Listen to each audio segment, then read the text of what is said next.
Izin memperkenalkan diri. Perkenalkan, nama saya Evi Yuliana, NPM 1804041061, mahasiswa semester 6 Prodi Ekonomi Syariah di IAIN Metro Lampung.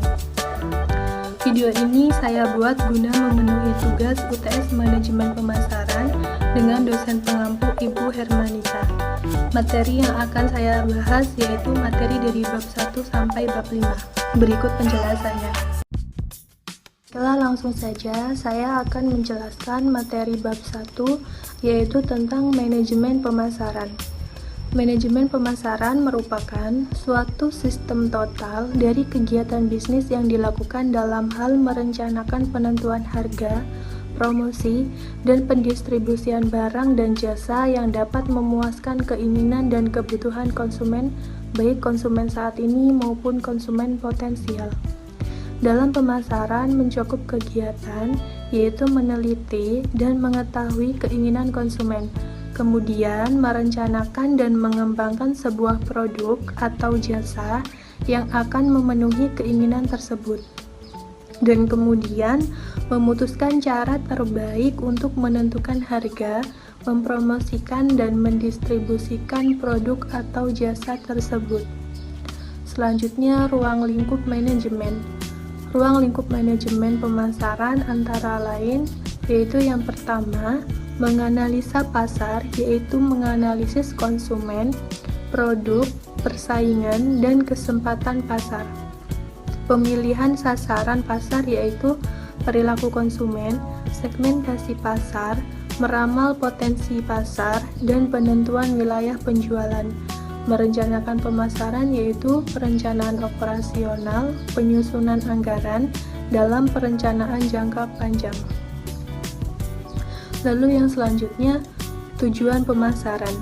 Mengenal dan memahami pelanggan sedemikian rupa sehingga produk yang dijual akan cocok sesuai dengan keinginan pelanggan dan dapat terjual dengan sendirinya. Ada 7 fungsi manajemen pemasaran. Yang pertama, analisis konsumen. Kedua, penjualan produk dan jasa. Ketiga, perencanaan. Keempat, penetapan harga. Kelima, distribusi. Keenam, riset pemasaran. Dan yang terakhir, analisis peluang, penilaian terhadap biaya, risiko, dan manfaatnya yang terkait. Lalu selanjutnya tugas pemasaran. Di antaranya adalah memperkenalkan produk atau promosi, mencapai target penjualan, memastikan kepuasan konsumen, lalu strategi lanjutan, bekerja sama dengan mitra dan materi selanjutnya yaitu bab 2, membahas tentang peranan pemasaran dalam masyarakat. Peran pemasaran dalam memenuhi kebutuhan dan keinginan manusia.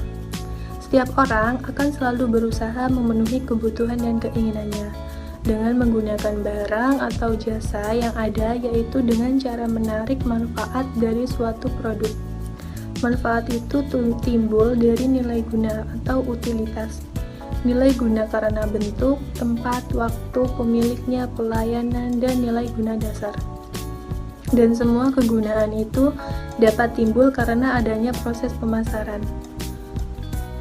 Nilai guna suatu barang diantaranya nilai guna karena bentuk, nilai guna karena tempat, nilai guna karena milik, nilai guna karena waktu, nilai guna pelayanan, dan kegunaan dasar.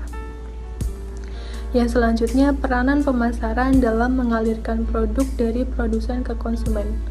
Pada dasarnya, kegiatan pemasaran suatu barang mencakup perpindahan atau aliran dua hal, yaitu aliran fisik dan aliran transaksi.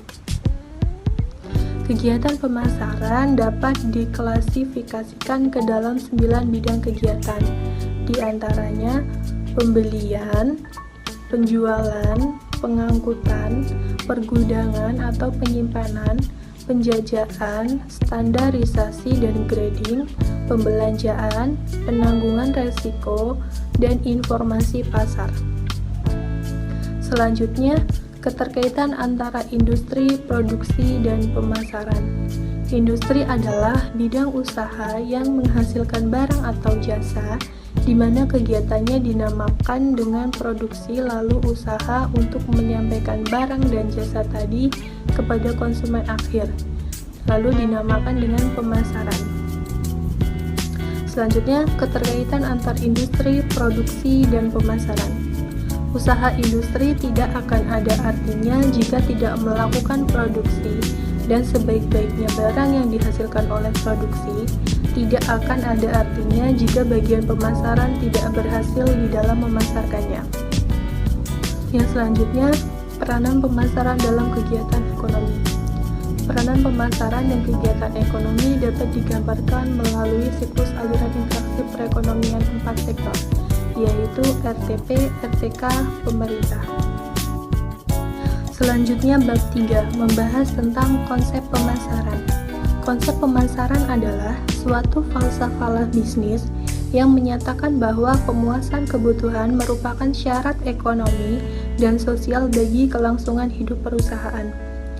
Ada 6 konsep pemasaran, di antaranya yang pertama, konsep produksi, yaitu suatu konsep di mana konsumen lebih menyukai produk yang dapat ditemukan di mana-mana dengan harga yang murah.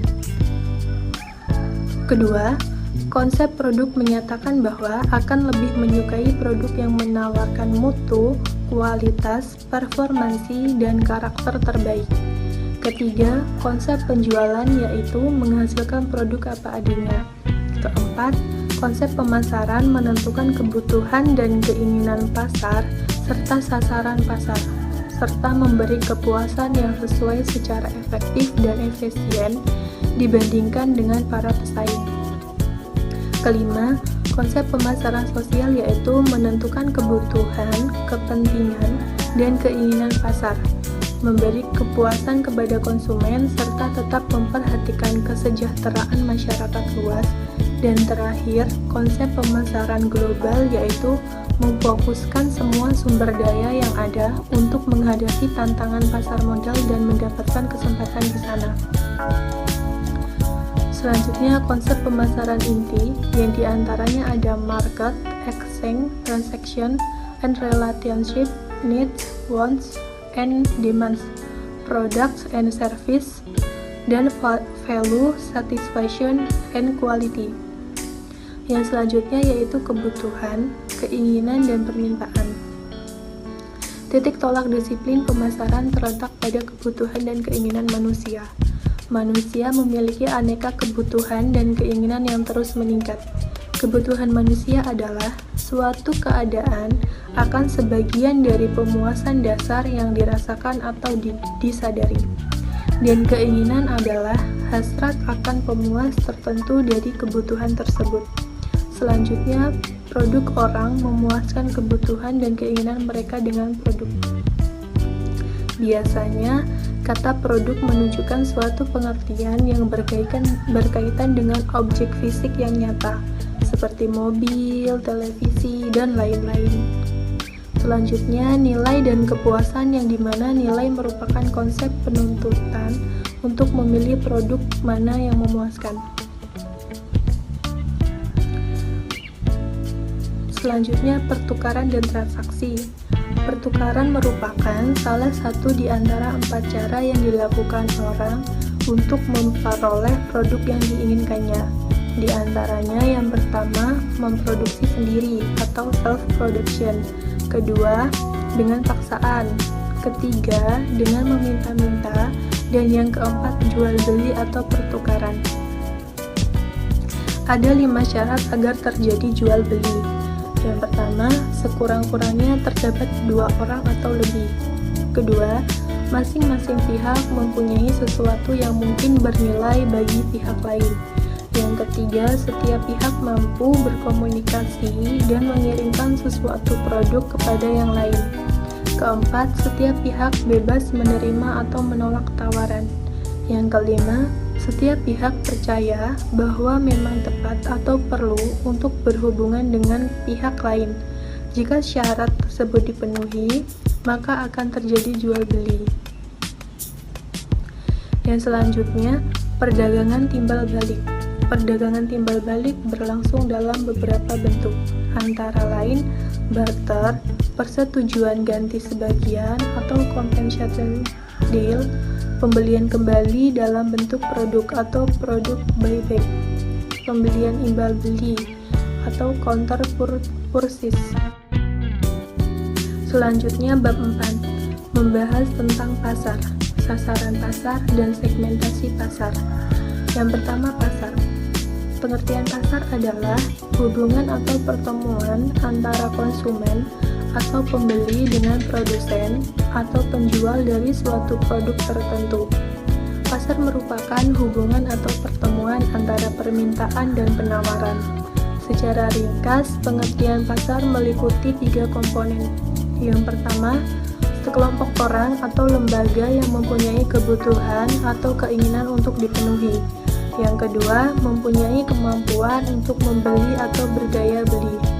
Yang ketiga, berkeinginan atau bersedia melakukan pertukaran untuk memenuhi kebutuhan dan keinginannya.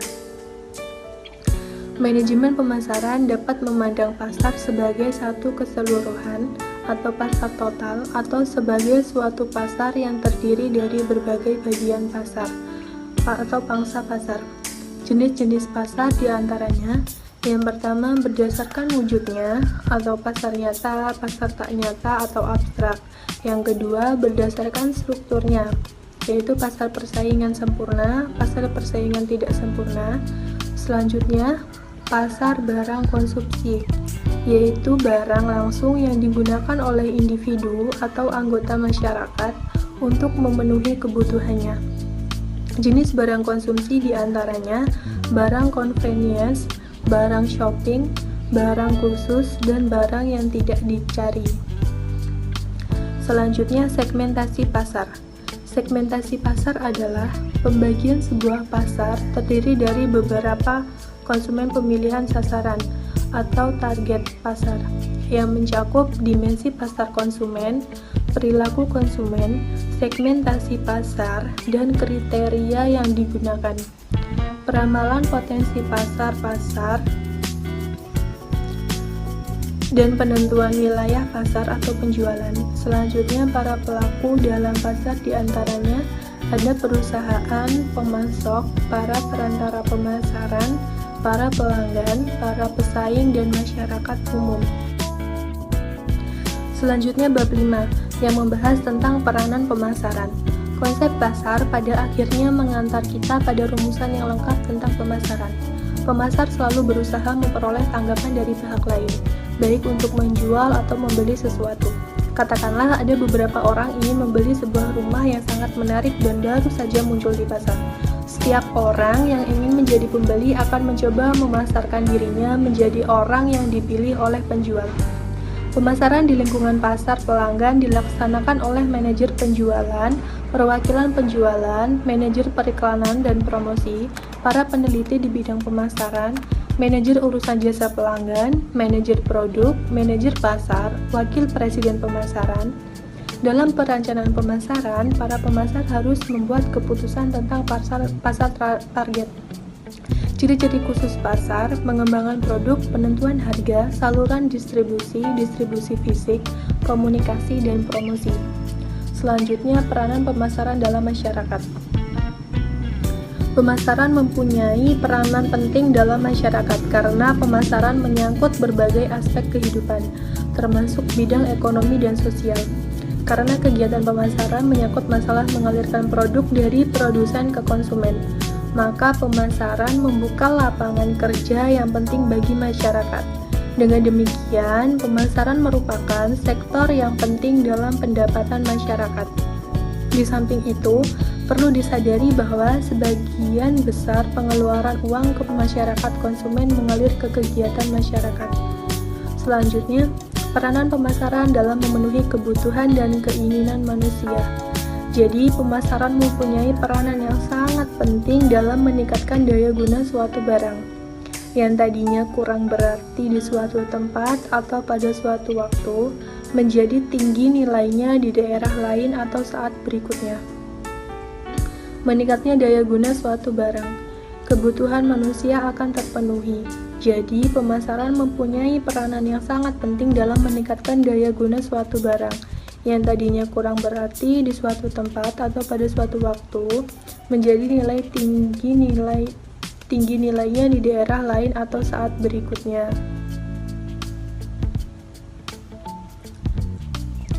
Kemudian, peranan pemasaran dalam mengalirkan produk dari produsen ke konsumen. Mengalirnya produk dari produsen sampai ke tangan konsumen dilakukan dengan menggunakan peralatan pengangkutan atau transportasi dan fasilitas gudang. Untuk membantu kelancaran arus kegiatan transaksi dan arus barang, maka dibutuhkan pelayanan dari organisasi lainnya. Misal, adanya bantuan pinjaman dana dari bank, bantuan dari lembaga asuransi untuk pembayaran risiko, bantuan informasi yang berharga mengenai harga permintaan dan penawaran, serta gaya atau model sepatu dari surat kabar dan berita perdagangan. Selanjutnya, keterkaitan antara pemasaran dengan industrialisasi. Dalam rangka membantu kelancaran industrialisasi, terjadilah perkembangan penggunaan teknologi dalam proses pemasaran, terutama dengan penerapan konsep dan pendekatan yang terarah pada pemberian pelayanan atau kepuasan konsumen. Selanjutnya, peranan pemasaran dalam kegiatan ekonomi. Peranan sistem pemasaran makro adalah untuk dapat terpenuhnya permintaan yang heterogen dengan penawaran yang heterogen, sehingga pada waktu yang sama tercapai tujuan masyarakat yang diharapkan. Dan yang terakhir, proses perencanaan pemasaran. Di antaranya, analisis hasil prestasi kegiatan pemasaran, analisis keunggulan, kelemahan, kesempatan, dan ancaman pemasaran perusahaan, penentuan tujuan pemasaran, penetapan strategi pemasaran, penetapan target pemasaran, penyusunan rencana pemasaran, penyusunan program pemasaran, dan yang terakhir penyusunan anggaran pemasaran. Anggaran pemasaran disusun berdasarkan program pemasaran yang telah ditetapkan. Demikianlah penjelasan materi manajemen pemasaran yang dapat saya sampaikan. Apabila ada kesalahan kata, saya mohon maaf. Terima kasih, saya akhiri. Wassalamualaikum warahmatullahi wabarakatuh.